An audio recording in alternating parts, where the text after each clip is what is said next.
Монгол малчин нэвтрүүлэг энэ удаад урд өмнө хөндөж байгаагүй нэгэн асуудлаар ярилцах гэж байна. Өнөөдөр малчтын амьдралд оройтож, малаас гардаг түүхийд ашиг шимийн үн унаж, харин дэлгүүрээс авдаг эд бара хүнсний бүтээгдэхүүний үн өсөж, нийгэмд бүхэлдээ бухимдал үүсэж байна. Малчтыг яаж тогтмол орлоготой болгох вэ? Арьс шир, ноос ноолорын үнийг яаж өсгөх вэ?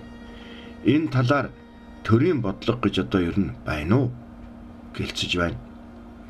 Малчид чэнж гихч дамын худалдаачдаас айж залхаж байна. Яг энэ үед Швейцарын хөгжлийн агентлагийн ногоолт хөтөлбөрийн санхүүжилтээр Архангай Завхан аймгийн бэлчээр ашиглагчдын холбоод хамтран нэгэн сонирхолтой ажил санаачлан зохион байгуулсан. Тэд аймаг бүрээс малчин сумын бэлчээр ашиглагчдын хэсгийн ахлагч гээд 20 хүн сонгож малчин бидний бэлтгэдэг арьс шир, ноос ноолуур, мах, хаагуур орж ямар технологи дамжиж ямар бүтээгдэхүүн болдог юм бэ гэдгийг арваар нь бариулж алгаар нь харуулах сонирхолтой аялал зохион байгуулсан юм а. Тэднийг даган аялсан тэмдэглэлээ та бүхэнд сонирхуулъя. Эхлээд махан бүтээгдэхүүн боловсруулах үйлдвэрээр оръё. Хөлөөлөлт сомдод руугаа яг энэ махны ийм гэрээ контракт хийж малчтай гар дээрээс малыг шууд одоо дунд нь чэнжийн гар дамжихгүйгээр үйлдвэрт нийлүүлээд эргээгээд малчтай орлогын нэмэгдүүлэлтээр ажиллаж байна гэж бид ерөнхийдөө санаа компанитай хамтарч ажиллаж нэлээд бас баяртай байна. Монгол улс мах экспортлох тухай ярих боллоо. Тэгвэл мал эрүүл байх юм бол мах худалдаж авах улс орн бидэнд итгэнэ. Иймээс мал эрүүл байхын тулд мал эмнэлгийн ажил. За малын чанар чансаг дагаад мал үржүүлгийн ажил. За үүний цаа талд нь малчны хариуцлага яригдах болно. Эмээлтийн захын нэгэн том хашаанд их хэмжээний нэхий хураалттай. За түүнийг нэгэн том машинд ачиж байгаатай тааралдаж энэ ярилцлагыг хийсэн юм. Энд яаж малчтайг оруулж болохоор баахан гişүүн малчтайгаа түүгийдийг хэсгийн ахлагчдаараа дамжуулж бөөгнүүлээд тэгээд дундын огшоон дээр үйлдвэрүүд рүү борлуулалт хийчихсэн. Хэсгийн зохион байгуулалтаараа л оролцож ажиллаж байгаа малчтайгаа. Зах зээлийн үн ханш энэ одоо эмээлт гэхлээр чи би одоо арьс шир авна гэсэн хаяг болгон дээр л өгчдөг байх гэж бодоод байсан. Энэ зохион байгуулалтанд орж тусгайгаар агуулгах магадaltaй юм. Танах чинь энэний зур газар өгөхгүй энэ төрөх вэ? Одоо энэ ч болохоор яг дундын гошоо дамжуулж өгж байгаа түүгийдээ болохоор бол энэ агуулгах болохоор юу аймгийн дундын гошоо болохоор бол төрөөсөлцсөн байгаа агуулгах. Энэ агуулгахтаа авчиж өгөөл яг баахынхаа юугаар дамжуулж бэлдэж байгаа түүгийд нь бол яг энэ агуулгах дээр л ирж. Энэ дээр тий. Баахын гişүүн бус малчт нь болохоор бусад газруудаар өөр газруудаар өгөөл амжлах. Үүн одоо энд өнөөдөр гэхэд одоо нэг ямар үнээр зарагдаж байгаа юм. За эхлээд юу байж байгаа яг өнөөдрийн байдлаар бол одоо хоны нэг гэж 1200 өртөд болсон байна. Яг энэ эмээлтээр авч байгаа тийм болсон баг шүү. Тийм уул нь бол яг эдшний яг эд үеэр болохоор бол 2000 та гэж гараад тэрнээс доош үлэн унлаа гэж тэрнээс жоох энэ жил бол ер нь бол адууны ширнээс бусд нь бол жоохон доошсон баг. Доош ер нь бол үнэн бол дан доош авсан баг. Тийм. Адууны шир нь бол дээшээ өссөн. Ямар ч байсан тогтмол аваад байх уу? За яг энэ юунд болохоор үйлдвэрд болохоор гэрээгээр бэлтгэсэн л байгаа. Уул нь хоршоотой сумдууд бол хошоон дээр байнгын мастаас авч байгаа. За малчид энэ арьсыг одоо ингэж үйлдвэртэй хэрэглэх. Энэ юу байгаад мэдэгдэхгүй. Орхоо, цоорхоо байгаа мó, хамуутаа юу байгааг мэдэгдэхгүй. Миний яга жижигхэн ч гэсэн десиметрээр хөөх гэсэн юм аа. Десиметрээр хөөн 70-аас дээш арьсыг яг үндсэн том талбай 1 2 авч байгаа. За энэ 70 хүрэхгүй учраас миний талбай 3 тавнаа. Малчин таны бэлтгэсэн арьс нэхийний хэмжээ дамжаа, хадгалалт, тээвэрлэлт, тэрч бүхэл анханасаа малаа нядлаад ярах, өвчих, төхөөрөхөөс л тун анхааралтай нямбай хандахгүй бол эцсийн бүтээгдэхүүний чанарт хэрхэн нөлөөлдгийг сая бид үзлээ. Одоо ноос ноолуур ямар бүтээгдэхүүн болж байгааг Эрдэнэтийн хэвсний үйлдвэр Улаанбаатарын Сор Кашмир үйлдвэрүүдийн жишээн дээр харцгаая.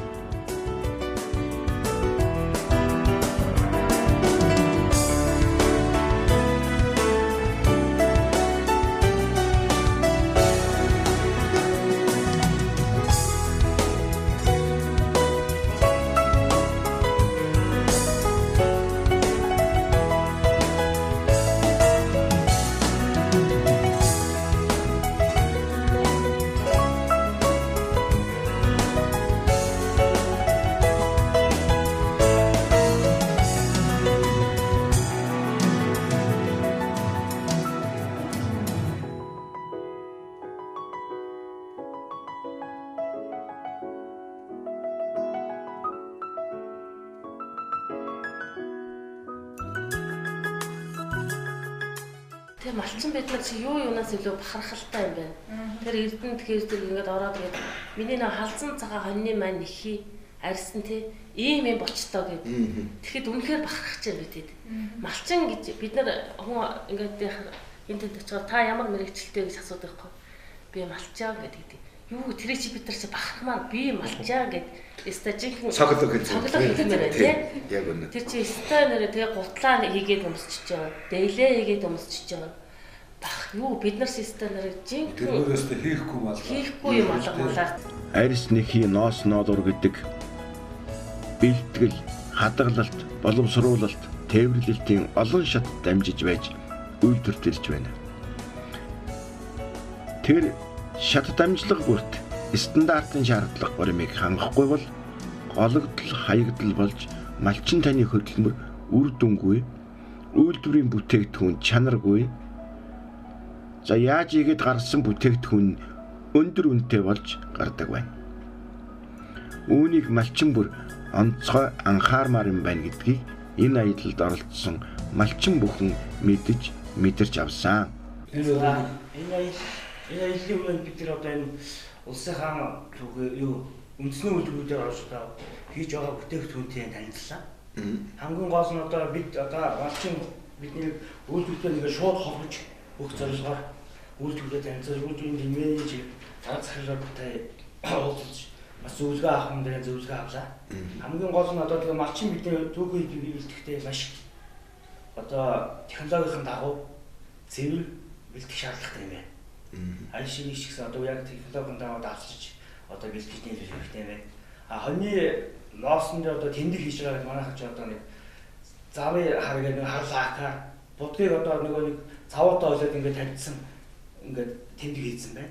Тэр нь болохоор үйлдвэрт орохоо зэрэгээс үйлдвэрийн тийм машин гинтл суулгах юм байна. Хэвсэн дээр нэг ингээд толгой үүсгэж тийм байна. Арилдгүй байна. Тэгэхээр зэрэг малчд одоо тийм юмар малдаа тэмдэг хийхгүй байхыг одоо бас маш нэлээд анхааруулж ярьж хэлж юм байна. Манай нэвтрүүлгийг үзсэн малчдч үүнийг тодорхой ойлгож авсан гэдэгт итгэж байна. Энэ аяллалын нэгэн чухал зорилго бол малчдыг өөрсдөө хамтраад бүлэг нөхөрлөл болоод шууд үйлдвэртэй холбогдож өнөөх ченжээсээ зайлж шууд үйлдвэртэйгээ гээд наймаа хийдэг ийм холбоос тогтоохыг хичээж хайж зорьсон явдал. Бид нар төдий чинээ сайн юм бэлдэн төдий чинээ чанартай юм байна. Тэгэхээр бид нар чанарын стандартыг харж үзнэ гэдэг. Бид нар чанартай бүтээгдэхүүн бэлдвэл бидэд илүү өртөг үнээр бас авах юм байна тий. Шууд амжилгаар одоо ингэж авах гэдэг шүү дээ. Бидэд гэхдээ одоо хөдөөнөөс ноосоо ноолуураад одоо юугаа шууд эрдэнэ дархантай ингээд үйлдвэр нийлүүлж өгөхийг бид нарыг одоо энэ сургалт энэ явуулсан юм аялал маань шууд ингээд холбож өгч байгаа байхгүй юу? Ченж менж ороод тэр ченжид өгөх ашгийг малчт нь шууд бидэнд өгөө. Одоо бид нар түүхийд бэлтгэн нийлүүлэгч гээл би бас нутгийнхаа тэр юг авдаг л түүхий хөөрөө. Тэгэхэд би түүхийд ченжид малчт өгөхгүй. Тэр одоо бэлтгэн нийлүүлэгчтэй өгөөд бэлтгэн нийлүүлэгч шууд эрдэнэтэд өгөөд эрдэнэтээс зөрүү ашиг гарна шүү дээ. Тэрийг шууд малчтаа өгөх. Иймэрхүү чиглэлээр л. Энэ чинь эргээд нөгөө бид нар өнөөдөр арьс ширний үн байхгүй боллоо гэдэг шүү дээ. Тэрний чинь өсгөх нэг арга нь байна шүү дээ. Тийм байна.